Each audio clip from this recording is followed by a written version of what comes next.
What's going on, guys?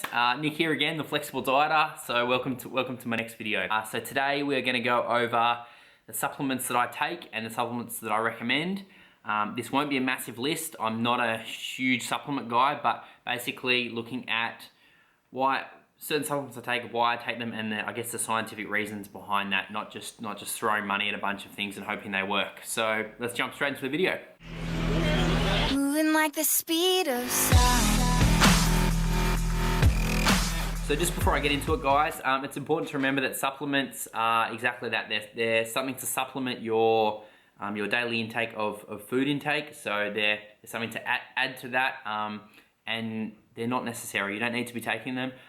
Everything I'm about to recommend is just purely for convenience and because you might not get it every day with your food. So it's just to ensure that you're ticking all the boxes and you're getting in enough micronutrients to help you stay healthy and also reach your goals. So the first product that I recommend to people, both clients, anyone doing weight training, is just a protein powder. Honestly, any brand will do. At the moment, I've got a whey protein isolate, vanilla flavor, just a low carb, low fat protein. Basic protein helps you get your protein totals up for the day. And I take that purely for a convenience thing. We all know protein helps in recovery. It helps build muscle, helps repair muscle. So I basically take that, probably 2 serves of that a day, just to make sure I'm getting my 1.2 grams or 1 gram per pound of body weight in each day. A quick tip about protein: you want to make sure that you look at the label and make sure they're not counting. They're not adding in like glutamine, creatine, that sort of stuff, and counting that towards the protein target. A lot of companies recently, or in the past few years, have been under scrutiny, I guess, for amino spiking. So you just want to make sure that the protein you're getting is quality, because at the end of the day, if you're paying for a scoop of protein and you want it to be 30 grams of protein, you don't want to be getting 22. But if you're doing double scoops, triple scoops a day over a long, say, contest prep, when you really want that protein, it can I guess, hinder results as well when you're paying for it. So you want to make sure it's in there. So the second product that I recommend everyone has, it's a cheap product. You don't want any flavoring or anything with this one. Creatine Monohydrate, just pure 100% creatine, 5 grams per day. So a good teaspoon a day will do it. You don't need to cycle it. You don't need to load it or anything. That's just all the marketing that supplement companies recommend you do just to get it in your system faster, that sort of stuff. Basically 5 grams a day, just like your petrol in your car. You'll just keep it topped up. It does help with explosive power, that sort of stuff. It's a cheap product. Say half a kilo might cost you $30 and it'll probably last you 6 months. The third product that I highly recommend that I take every day, it's also a cheap product, and it's really good, has numerous benefits for your joint inflammation, arthritis, that sort of stuff. I think it's even got some links with dermatitis to help minimize that.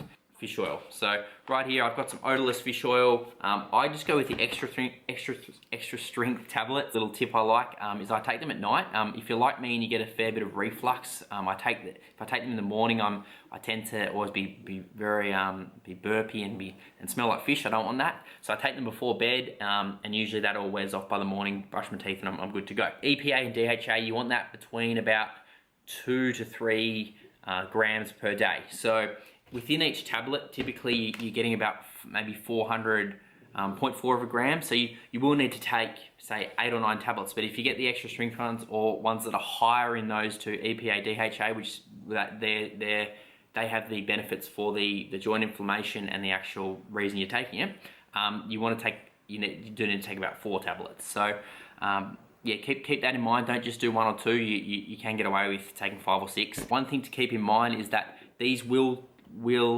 count as your fat intake for the day. So if you're taking 5 tablets, so say 500 milligrams or 5 grams, that is basically 5 grams of fat. So I know they are good fats, they're healthy for you. You still have to count that towards your calorie target. So if you're like me, I just keep these in the off season, and then when I transition into dieting or contest prep, I actually pretend I'm not having them at all. So it's just a baseline. I'm never having these, even though I am. And that way they're not counting towards my fats, but my fats do get low during contest prep. Fourth product that I highly recommend, guys, is a vitamin D3 supplement. So this one, if you work outdoors or you are in a country where you get high amounts of sunlight and you're just constantly getting heaps of that, you will not need to take this. In Australia, in the winter months, I do supplement this just because some days it might be cloudy and I do work in a gym, so I'll be in the gym all day, I'll be training in the gym, I'll come home, I'll do some emails, I'll be on YouTube, that sort of stuff. So I will be deficient in my vitamin D. So the ranges are basically, you can have none, or you can go up to about 6,000 IUs per day, which is on the high end, very high end.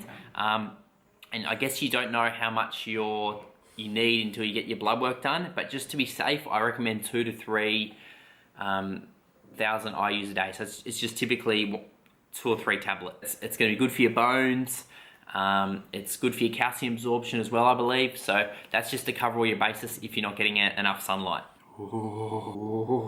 Fifth product is the good stuff that majority of you have each day, and that's just going to be caffeine. So simple old coffee, energy drinks, pre-workouts, they've all got it in it.